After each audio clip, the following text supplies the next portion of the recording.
ay rated SPG. Striktong patnubay at gabay ng magulang ang kailangan. Maaaring may masiselang tema, lengguwahe, karahasan, sexual, horror o droga na hindi angkop sa mga bata.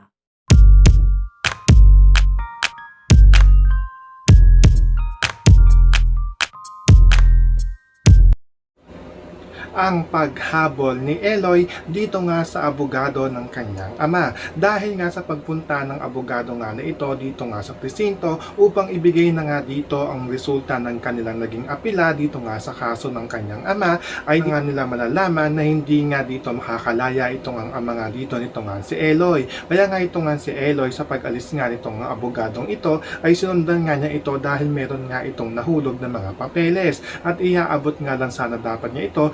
Pero dito nga ay kakagulat nga nito nga ni Eloy ang kanyang makikita. Dahil ito nga ang kanyang abogado ay nakita nga niya dito na mayroon nga rin itong inabot na mga papeles dito nga sa isang abogado.